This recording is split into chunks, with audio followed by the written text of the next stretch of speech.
नमस्कार दर्शक बंधु, आपण माने को डिवाइन जगन्नाथ चैनल को स्वागत करुछि।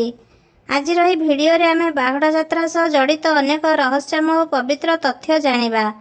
बाहुड़ा यात्रार धार्मिक महत्व। बाहुड़ा यात्रा समय महाप्रभु श्री जगन्नाथ कहीं माउसी माँ मंदिर निकट में अटकी जाती।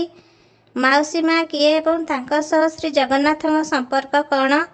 माउसी माँ मंदिर में कहीं पोड़पिठा भोग लगी थाए? पोड़पिठा पछरे थिबा कहानी। पोड़पिठा किपरि प्रस्तुत हुए?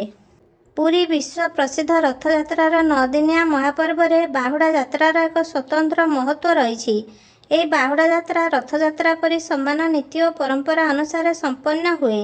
बाहुड़ा दिन महाप्रभु श्री जगन्नाथ श्री बलभद्र और देवी सुभद्रा श्री गुंडीचा मंदिर फेरिबा बेले बड़गंडी छक स्थित माउसी माँ अर्धासिनी मंदिर निकट में अटकी जाती। सेठारे तीन ठाकुर को अत्यंत प्रिय पोड़पिठा भोग अर्पण करा जाए। यह बाहुड़ा यात्रार एक प्रमुख आकर्षण। यह पवित्र नीति रे 3टी माटी हांडी रे पोड़पिठा सजा जाई श्री जगन्नाथ श्री बलभद्र और देवी सुभद्रा को भोग लगी करा जाए। पिठार नाम पोड़पिठा हेले मध्य महाप्रभु पोड़ा जिनिस खाई न थांती, तेणु ये पिठार प्रस्तुति प्रणाली स्वतंत्र अटे। यह पोड़ पिठार प्रस्तुति हेरा पंचमी ठार आरंभ हो 3 दिन धरी लगी थाए।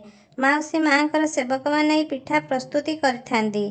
अटा, गुड़, शुद्ध घी, लवंग, अलैच, छेना, पिस्ता आदि मिसा जाए मिश्रण प्रस्तुत करा जाए। यह मिश्रण को चुली उपरे बड़ पात्र रे सारा राति बांफ द्वारा सिझा जाए। सिझीगला पर सकाळु ठंडा करी खंड खंड काटी शुद्ध घी रे छणा जाए। यही पोड़ पिठार स्वाद और सुगंध महाप्रभु को अर्पण पर आहुरी बढ़ी जाए। यही प्रसाद को भक्त मान को बंटन करा जाए। माउसी माँ ठारू पोड़पिठा भोग ग्रहण करने पर महाप्रभु श्री जगन्नाथ श्रीमंदिर अभिमुखे यात्रा करती।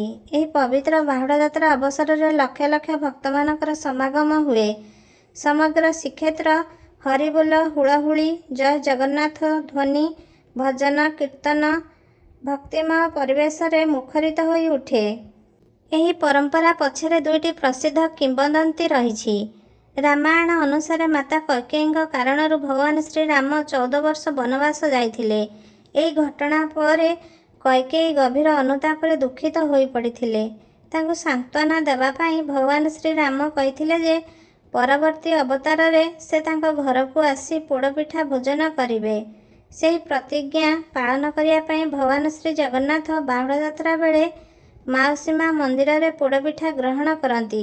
एठारे माउसी माँ को कैकेयी दिव्य रूप बोली कुआ जाए।